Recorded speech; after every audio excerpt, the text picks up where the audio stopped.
ಅಲ್ಲ ಇವರೆಲ್ಲ ನಮ್ಮನ್ನ ನೋಡಿನೇ ಯಾಮರ್ಸ್ತಾರ ಅಥವಾ ನಾವು ಇವರನ್ನ ನೋಡಿ ಯಾಮರ್ತೀವ ಅಂತ. ಇವಾಗ ಟೈಮ್ ಬಂದು ಬೆಳಿಗ್ಗೆ 4:52 ಆಗಿದೆ. ರೆಡಿಯಾಗಿ ಒಂದೇ ಸಲ ಚೆಕ್ಔಟ್ ಮಾಡ್ಕೊಂಡು ಇವಾಗ ಕಾಮಾಖ್ಯ ದೇವಿ ಟೆಂಪಲ್ ಕಡೆಗೆ ಹೋಗ್ತಾ ಇದೀವಿ. ನೋಡಿ ಇವಾಗ ಮಾರ್ನಿಂಗ್ 5 ಗಂಟೆ ಆಗಿದ್ರು 7ರಿಂದ 7:15 ಆದಾಗಿದೆ. ಲೈಟ್ ಆಗಿ ಬಿಸಿಲು ಕೂಡ ಬರ್ತಾ ಇದೆ. 3 ಕಿಲೋಮೀಟರ್ ಬೆಟ್ಟ ಹತ್ತಿದ್ಮೇಲೆ ಟೆಂಪಲ್ ರೀಚ್ ಆಗಿದ್ವಿ.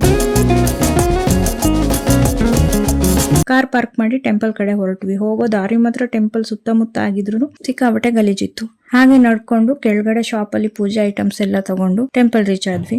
ಅಲ್ಲೇ ಎಂಟ್ರೆನ್ಸ್ ಅಲ್ಲೇ ಒಬ್ರು ಪೂಜಾರಿ ಸಿಕ್ಕಿದ್ರು. ಟೆಂಪಲ್ ರಶ್ ಇದೆ, 3 ಅವರ್ಸ್ ಆಗುತ್ತೆ ದರ್ಶನ ಆಗೋಕೆ, ನಾನು 15 ಮಿನಿಟ್ಸ್ ಅಲ್ಲಿ ಪೂಜೆ ಮಾಡಿಸ್ಕೊಡ್ತೀನಿ ಬನ್ನಿ ಅಂತ ಕರ್ಕೊಂಡೋದ್ರು. ಇನ್ನು ಟೆಂಪಲ್ ಓಪನ್ ಆಗಿರ್ಲಿಲ್ಲ, ಅಲ್ಲೇ ವೇಟ್ ಮಾಡ್ತಾ ಲೈನ್ ಅಲ್ಲಿ ಕೂತಿದ್ವಿ. ಹಾಗೆ ನಮ್ ಕನ್ನಡದವರು ಕಾಣಿಸಿದ್ರು. ಅವರನ್ನು ಸ್ವಲ್ಪ ಮಾತಾಡಿಸ್ತಾ ಫೋಟೋಸ್ ವಿಡಿಯೋಸ್ ಎಲ್ಲ ಮಾಡ್ಕೊಂಡು ಟೈಮ್ ಪಾಸ್ ಮಾಡ್ತಾ ಇದ್ವಿ. 6:15ಗೆ ಟೆಂಪಲ್ ಓಪನ್ ಆಯ್ತು. ಒಳಗಡೆ ಹೋದ್ವಿ. ಪೂಜಾರಿ ಹೊರಗಡೆಯಿಂದಾನೆ ಪೂಜೆ ಮಾಡಿ ಕೊಟ್ರು. ಅಂದ್ರೆ ಕಾಮಾಖ್ಯ ದೇವಿ ಇರೋ ಗರ್ಭಗುಡಿಯಿಂದ ಹೊರಗಡೆ ಒಂದ್ ಮೂರ್ತಿ ಇಟ್ಟು ಅಲ್ಲಿಂದಾನೆ ಪೂಜೆ ಮಾಡಿ ಅಲ್ಲಿಯ ತೀರ್ಥ ತಂದು ಕೊಟ್ರು. ನಾವು ಹೊರಗಡೆ ಬಂದ್ಮೇಲೆ ನಮ್ಗ್ ಡೌಟ್ ಬರ್ತಿತ್ತು, ಫೋಟೋಸ್ ಅಲ್ಲಿ ವಿಡಿಯೋಸ್ ಅಲ್ಲಿ ನೋಡಿದ ಹಾಗೆ ಒಳಗಡೆ ಇರ್ಲಿಲ್ವಲ್ಲ ಅಂತ. ಬೇರೆಯವ್ರನ್ನ ಕೇಳಿದ್ಮೇಲೆ ಗೊತ್ತಾಯ್ತು ದೇವ್ರು ಒಳಗಡೆ ಇದೆ, ಇದು ಸುಮ್ನೆ ಒಂದ್ ಮೂರ್ತಿ ಅಂತ. ಅವಾಗ ನಾವ್ ಅನ್ಕೊಂಡ್ವಿ ಅಮರ್ಬಿಟ್ವಲ್ಲ ಅಂತ.